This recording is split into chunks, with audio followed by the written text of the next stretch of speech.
That point is a fundamental point for which I really want to interrogate a bit more and expand on. And it's part of the reason why we're asking whether we have a constitutional dilemma. Because you have a private member's motion bill that travels, but is governed by the Constitution. The Constitution says if it's a private member's motion, it cannot impose a burden on the purse, on the national purse. SREM SAI. So we have a situation, however, and Dr. Draman makes the point, where the president has not only refused to sign in the cases of the two other bills, including the criminal aspect of the bill that relates to the witchcraft that was led by a member of parliament for Medina. He refused to sign that particular bill. But in the case of the anti-gay bill, he has refused to even receive the bill. I mean, tell me what that means when it comes to the Constitution. This latest attempt by the president, not attempt, categorical stance on the matter to Parliament to cease and desist because of the pendency of an application of the Supreme Court. Doesn't that pose a constitutional question? Well, it does. It does. And I think the concern has been whether the president is acting in accordance with the dictates or the expectations of the Constitution. I think that is where the issue has been. Now, I think when I pick it from where Dr. Dramani ended, it is clear that there is a deliberate attempt or effort from the presidency to really, shut down this opportunity of private member bill. So if you look at his previous refusal to sign or to veto, you see, and the thing is quite interesting because the power to veto, the president has a power to veto a bill. And that power is actually guided by steps and timelines. What he can veto, the grounds on which he can, veto the bill, and also the time frame within which he could do that. In all the three instances that the president is having issue with it, he seems to have failed to follow any of these limitations. So the first two bills, he simply said he said he likes the bill, but the fact is that it was introduced by a private member. And so he doesn't think that he would sign it. That was his communique on that, which is problematic because the person who is empowered by the Constitution to determine whether the bill imposes,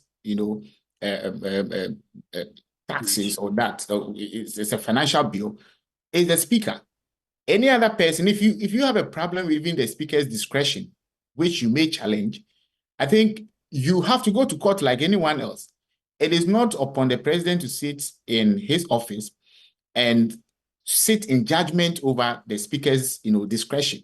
That discretion could only be challenged in a court of law. So that's the first one, and that's the problem with the first one. Now, this one, it seems to be, he doesn't even want to receive it in the first place. And that is even a more serious problem because communication between Parliament and the president should never get to a point where it becomes even impossible. So, and what is the issue with accepting the bill? You could accept it, and that's why the Constitution gives the president the power to veto. So if you have a problem with the bill, what you need to do is receive it, state your problems. You have options to communicate directly with the Speaker or even refer to Council of State for all these institutions that have been established by the Constitution to consider your view, and then there will be a way out. Now, what the president has chosen to do is to hold everyone to, ransom, and no one can do anything. But there's a school of thought which suggests that you have the power to veto, and you have to do it within a certain period. A period.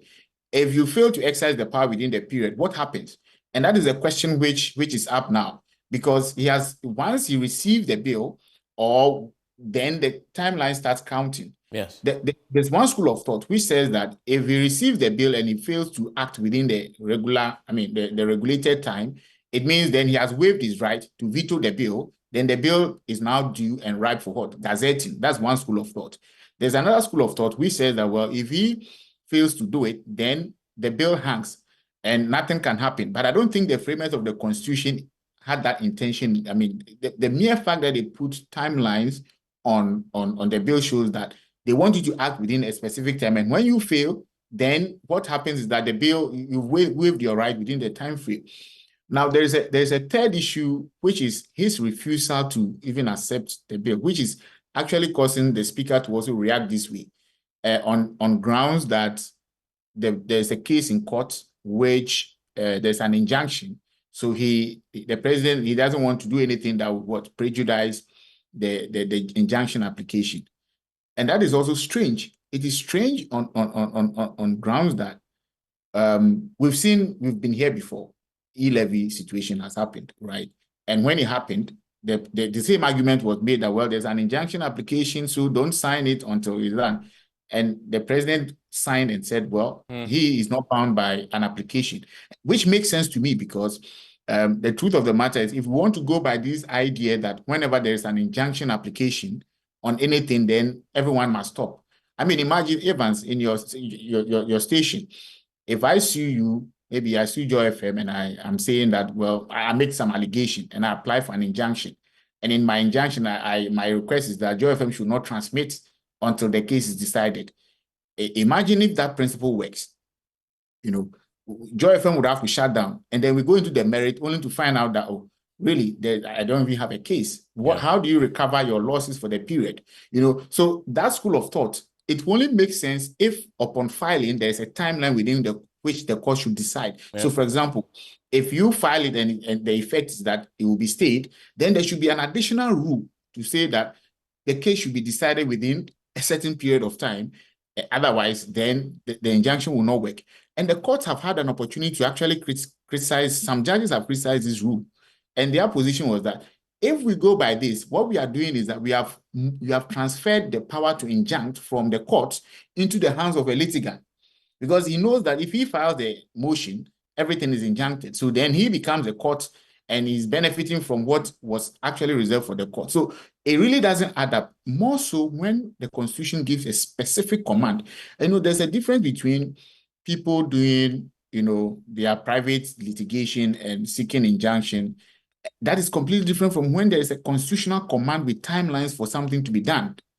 And then you seek to injunct the doing of that thing on grounds that you have filed an application.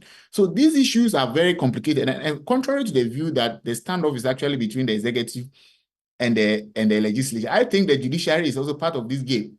They are deeply in it because now everyone is looking for them to make a decision which will clear. So it's actually a three-arm of government conflict we are in.